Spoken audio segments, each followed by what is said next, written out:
दोस्तों अगर आप दुबई से या ओमान से, मस्कट से, कहीं से भी आप यूनाइटेड अरब अमीरात से कहीं से भी कोई आप मोबाइल या कोई महंगा गैजेट खरीदते हैं तो आपको उसके लिए वैट रिफ़ंड की ये ब्लैक वाली स्लिप होना बहुत ज़रूरी है। अगर ये ब्लैक वाली स्लिप नहीं होती तो इसके अल्टरनेटिव में कोई ना कोई आपको वैट रिफ़ंड का वो एक फ़ॉर्म देते हैं, वो आपको वहीं से दुकान से भरवा के जाना होता है।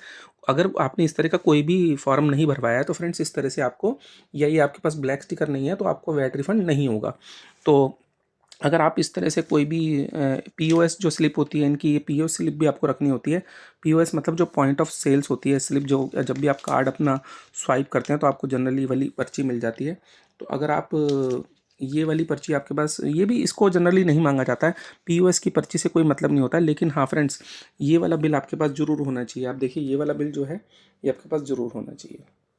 जैसे मैंने कैरीफोर से लिया था, कैरीफोर एक बहुत ही ट्रस्टेड जगह है फ्रेंड्स। यहाँ से आपका मतलब वो होना चाहिए। अगर आपके पास ये वाला बिल नहीं है तो आपको बहुत बड़ी प्रॉब्लम खड़ी हो सकती है। जो अमाउंट है उस पर क्लियर मेंशन होना चाहिए और स्टैंप भी क्लियर मेंशन होनी चाहिए। अगर स्टैंप क्लियर नहीं है तो फ्रेंड्स इस तरह से आपको या कोई भी इस पर टेक्स्ट विजिबल नहीं है तो आपको उसमें रिफ़ंड नहीं होगा। आपको उस समय पासपोर्ट और बोर्डिंग पास दोनों सामने दिखाने होते हैं।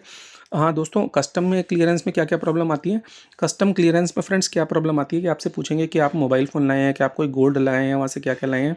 तो फ्रेंड्स आपको उसमें हाँ, क्लियर बताना होता है कि जी हाँ मैं ये लाए हैं और ये मेरे पर्सनल यूज़ के लिए। जनरली अगर आप खुला मोबाइल ले आ रहे हैं तो डिक्लेयर करने की ज़रूरत भी नहीं होती, क्योंकि एक आधा फ़ोन को ज़्यादा कुछ कोई पूछता नहीं है।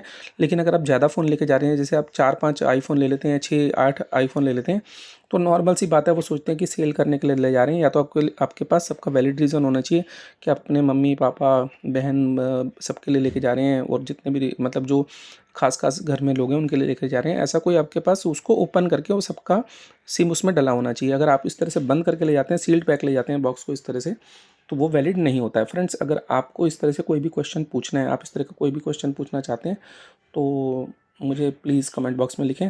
मैं आपको दुबई से रिलेटेड कोई भी कस्टम क्लियरेंस का किस तरह से आपको क्लियरली जाना चाहिए। दोस्तों कोई भी चीज़ हाइड करके ना ले जाइए। अगर आप कुछ भी चीज़ छुपा के ले जाते हैं तो आप गैरकानूनी गतिविधि में पकड़े जाएंगे और आपके पासपोर्ट में और आपके रिमार्क्स में लिख दिया जाता है। तो फ्रेंड्स मैं आपसे यही कहूँगा कि आपके पास सारे वैलिड डॉक्यूमेंट्स होने चाहिए। जब भी आप कस्टम क्लियरेंस करते हैं तो आपको सारे वैलिड डॉक्यूमेंट्स होने चाहिए, तभी आपको वैट रिफ़ंड भी मिलता है। और वो 5% वैट रिफ़ंड होता है फ्रेंड्स। मैं ये भी ध्यान रख लीजिए, 5% वैट रिफ़ंड होता है। आप सोचेंगे मेरे को कितना मिलेगा, आप अंदाज़ा लगा लीजिए। अगर आपने 1000 दिरहम्स का कुछ खरीदा तो 1000 दिरहम्स का जो भी 5% होता है वो निकाल लीजिए। 2000 दिरहम, 3000 दिरहम, 5000 दिरहम, जितना भी आपने माल खरीदा उसका आप 5% निकाल लीजिए। लेकिन आपके पास वैट रिफ़ंड की पर्ची होना बहुत ज़रूरी है, जो कि मैंने ये वाली बताई थी आपको, ब्लैक वाली। ठीक है फ्रेंड्स, तो इस तरह से कोई भी क्वेश्चन हो तो कमेंट बॉक्स में लिखें और चैनल सब्सक्राइब कर लीजिए। दुबई के बारे में बहुत सारे फैक्ट्स देता रहूँगा। Thank you friends, have a nice day.